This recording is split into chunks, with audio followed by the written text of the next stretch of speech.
ஓம் சக்தி. ஓம் ஆதிபராசக்தி. என் அன்பு குழந்தையே, உன் குலத்தை காக்கும் உன் வீட்டு பெண் தெய்வம் உனக்காக காத்து கொண்டிருக்கின்றேன். இன்று உனக்காகவே வந்தும் இருக்கின்றேன். என் பிள்ளையே, உன் உருக்கமான வேண்டுதல்களை நான் கேட்டேன். உன் பிரார்த்தனையை நிறைவேற்றித் தர உன் வீட்டு வாசலில் சந்தோஷமாக காத்திருக்கின்றேன். தாமதிக்காமல் முழுமையாக கேள் மகளே. என் பரிபூரண ஆசியை பெற்றுக்கொள். நான் ஒரு முறை பக்தர்களின் வீட்டில் காலடி எடுத்து வைத்துவிட்டால் அங்கு அன்னத்திற்கு குறை இருக்காது, செல்வத்திற்கு பஞ்சம் இருக்காது, அமைதியும் நிம்மதியும் வாழ்வில் பூத்து குலுங்கும். இல்லை என்ற சொல்லிற்கே இனி இடம் இருக்காது.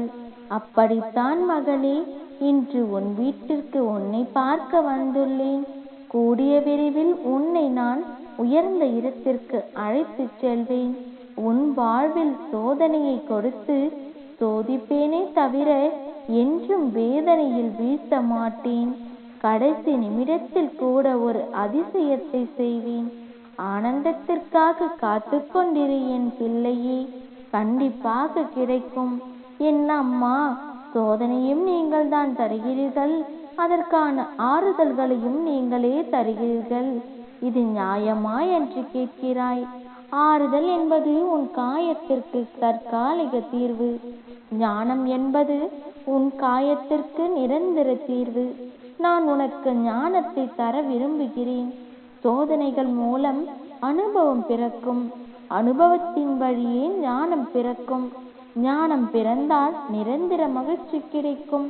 அதற்காகவே தான் செல்லமே உனக்கான சோதனைகள். நீ நிரந்தர சந்தோஷத்தை பெற்று மகிழ்ச்சியாக வாழ வேண்டும் என்பதே உன் அம்மாவின் எதிர்பார்ப்பு. அதற்காக இத்தனை காயங்களா அம்மா, எத்தனை ரணங்களை தாங்குவது என்று கேட்கிறாய்.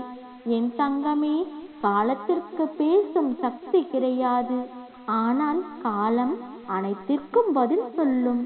இந்த காயங்களுக்கும் உனக்கு ஏற்பட்ட பல இழப்புகளுக்கும் இந்த காலம் நிச்சயமாக பதில் சொல்லும்.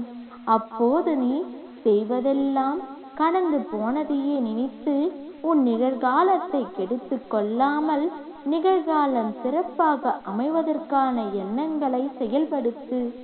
எண்ணம் உறுதியாக இருந்தால் எண்ணியபடி உயரலாம். நம் எண்ணங்களே எதிர்காலத்தை தீர்மானிக்கிறது.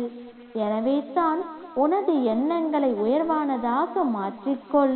நிம்மதியான மனதோடு எப்போதும் இரு. எல்லாம் நான் பார்த்து கொள்வேன். உனக்கான கால நேரங்கள் வந்து கொண்டிருக்கின்றது என்று பலமுறை உனக்கு அறிவுறுத்திருக்கின்றேன் அல்லவா? இப்பொழுதும் கோருகிறேன்.